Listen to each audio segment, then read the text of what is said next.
জুলাইয়ের গণঅভ্যুত্থানের কি লাভ এনসিপি এই জোটের মধ্য দিয়ে এনে দিল? অনি ভাইয়ের কথার প্রেক্ষিতে অনেকগুলো কথা মাথায় চলে এসেছে। তো সেখান থেকে আসলে বিএনপির নবনিযুক্ত চেয়ারপারসন জনাব তারেক রহমান সাহেবকে অভিনন্দন জানিয়ে একটু দুঃখ প্রকাশই করছি।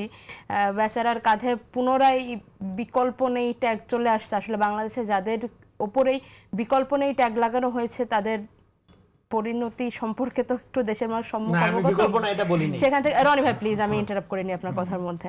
তো বিষয়টা হচ্ছে জুলাইয়ের বর্তমানে যদি এরকম হয় যে বাংলাদেশের যেহেতু বিএনপিরটা একটা বৃহত্তর ফলোয়ার্স এবং সরাসরি কর্মী রয়েছে, কর্মী এবং সমর্থক গ্রুপটা একটু বেশ বড়, বাংলাদেশের দ্বিতীয় বৃহত্তম দল বর্তমানে বলা যায়, বৃহত্তম দল। তো সেখান থেকে এতজন মানুষ যদি এটা চিন্তা করে যে জুলাইয়ের পরবর্তীতে বাংলাদেশের গণতন্ত্র গণঅভ্যুত্থানের চেতনা এবং বাংলাদেশের দায়িত্ব একমাত্রই তারেক রহমান সাহেবের কাঁধে, সেটা আসলে উনি বাংলাদেশ অনেকদিন পর ফিরেছেন, সদ্য মাতৃহারা হয়েছেন, ওনার প্রতি সমবেদনা এবং সহানুভূতি রেখেই জানাচ্ছে ওনার জন্য এটা অনেক বড় চাপের বিষয়। আশা করি উনি ওনার দায়িত্ব ভালোভাবে পালন করতে পারবেন দলীয় চেয়ারপারসন হিসেবে। তবে আমি মনে করি যে জুলাইয়ে যে জনগণের যে আকাঙ্ক্ষা সেটার একটা অন্যতম বক্তব্য ছিল যে বাংলাদেশের সকল কিছুরই বিকল্প আছে। যেমন গণ অভ্যুত্থানের আকাঙ্ক্ষা থেকে তৈরি করা অন্তর্বর্তী যে সরকার গঠন হয়েছিল ডক্টর ইউনূসের নেতৃত্বে, সেটার উপরে এখন মানুষ যখন গঠন হয়েছিল তখন যেমন সেটার উপরে একটা মোটামুটি বলা যায় অন্ধ ঠিক না হলেও নিরঙ্কুশ একটা মানুষ ভক্তি রেখেছে, একটা ভরসা রেখেছে, সেটা এখন সরকারের বিভিন্ন কার্যক্রমের প্রেক্ষিতে সরকারের সমালোচনা থাকবে, কাজ নিয়ে আলোচনা থাকবে, এটা যেমন স্বাভাবিক। সামনের বাংলাদেশেও শুধু নয়, আমরা মনে করি এই নির্বাচনকালীন সময়টাতেও এই জিনিসটা খুবই জরুরি যে আমরা প্রত্যেকটা জিনিসকে প্রত্যেকটা অ্যাঙ্গেল থেকে দেখব। আমরা কোনো একটা ঘটনার প্রেক্ষিতে বা এমনকি কোনো 5টা ঘটনার প্রেক্ষিতে, যেহেতু বাংলাদেশে প্রত্যেক দিন শত শত ঘটনা ঘটে যাচ্ছে, আমার জেলায় এক ঘটনা ঘটছে, আপনার জেলায় আরেক ঘটনা ঘটছে, তো কোনো একটা দুইটা তিনটা চারটা 5টা ঘটনার প্রেক্ষিতে আমরা কোনো জিনিসের অ্যাঙ্গেল ঠিক করতে পারি না। প্রত্যেকটা ঘটনা যতক্ষণ না পর্যন্ত অ্যাকাউন্টেবল করা যাচ্ছে ততক্ষণ পর্যন্ত আমরা বলতে পারি না অমুক শুধুমাত্র অমুক। এভাবে বললে আসলে জিনিসটা খুবই জেনারেলাইজ হয়ে যায়, শোনায় না। আর এর বাইরে আপনি যেটা বললেন যে জামাতের সাথে এনসিপির জোট নিয়ে, I am one of them যারা পিটিশন সাইন করেছিল যে জামাতের সঙ্গে নির্বাচনী জোট হওয়া উচিত নয়, স্বতন্ত্র অবস্থান থেকে এনসিপির রাজনীতি করা উচিত, এনসিপির নির্বাচন করা উচিত। এবং সেখান থেকে মোটামুটি একটা লম্বা সময় আমি নিষ্ক্রিয় ছিলাম ঘোষণা দিয়ে, এবং তারপরেও দলীয় প্রধানদের সঙ্গে আলোচনা সাপেক্ষে বর্তমানে বাংলাদেশ এই নির্বাচনের প্রেক্ষিতে আমাদের যে নির্বাচন পরিচালনা কমিটি হয়েছে সেখানকার 2 নং সদস্য হিসেবে দায়িত্ব পালন করছি। তো আমরা আমাদের একটা অবস্থান জানিয়েছি এবং আমরা সেই অবস্থান থেকে সরে না এসেই দায়িত্ব পালন করছি।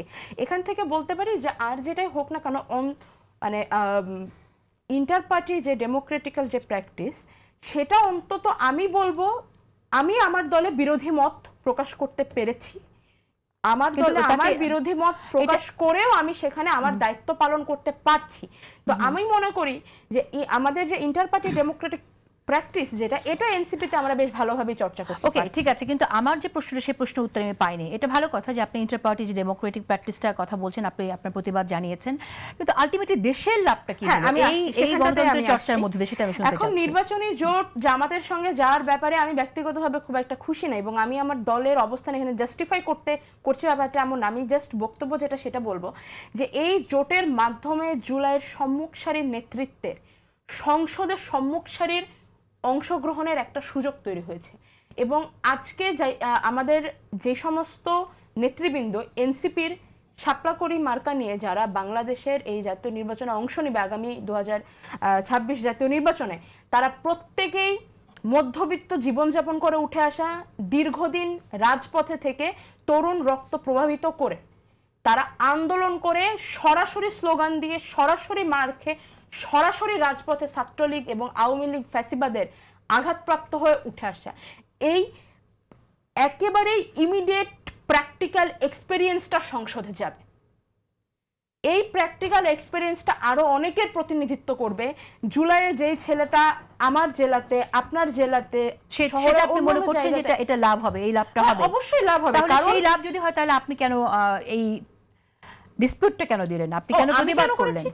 আমি মনে করেছি যে আমাদের যে এনসিপির যে সমস্ত নেতৃবৃন্দ, তরুণ নেতৃবৃন্দ বর্তমানে সংসদে যাওয়ার সম্ভাবনা তৈরি হয়েছে, আমরা যদি স্বতন্ত্র অবস্থান থেকে নির্বাচন করতাম, তাতে ফলাফল যেটাই হোক, আমি ব্যক্তিগতভাবে আদর্শিক রাজনীতি বেশি পছন্দ করি, মোরাল পলিটিক্সে আমি বেশি আগ্রহী এবং অভ্যস্ত, কিন্তু তার মানে এই না যে আমি বৃহত্তর স্বার্থ এড়িয়ে যাব। আমি মনে করি আদর্শিক জায়গা থেকে এনসিপি স্বতন্ত্র থাকলে সেটা ভালো সিদ্ধান্ত হতো, কিন্তু এনসিপি তার নির্বাচনকালীন যে সিদ্ধান্ত নিয়েছে এবং বৃহত্তর স্বার্থে তরুণ রিপ্রেজেন্টেটিভকে নিয়ে যাওয়ার যে ডিসিশন নিয়েছে, কোন বৃহত্তর স্বার্থে, এই যে আমি যেটা বললাম, স্বার্থে যে দেশের জন্য যদি আমি চিন্তা করি, কোন আমি স্বার্থে? মানে দেশ বলছি, জামাতের এমন একজন প্রার্থী নেই যিনি সরাসরি তরুণ, যিনি 30-এর কম বয়সী, কিংবা জুলাই আন্দোলনে সরাসরি রাজপথে থেকে 1 জুলাই থেকে 5ই আগস্ট পর্যন্ত মাঠে ঠেকেছেন। বিএনপির এমন একজনও নেই, কিন্তু এনসিপির আছে। তো নির্বাচনকালীন সমঝোতার মাধ্যমে, নির্বাচনকালীন জোটের মাধ্যমে যদি একটাও তরুণ নেতৃত্ব সংসদে ঢোকে, সেটা তরুণ চিন্তা ভাবনা, সেখানে তরুণ নেতৃত্ব তো এবার সংসদে, এবার ইয়েতে ছিল, উপদেষ্টা পরিষদে ছিল, আমরা কি পেয়েছি? প্রশাসনে কোনো পরিবর্তন এসেছে? আসেনি।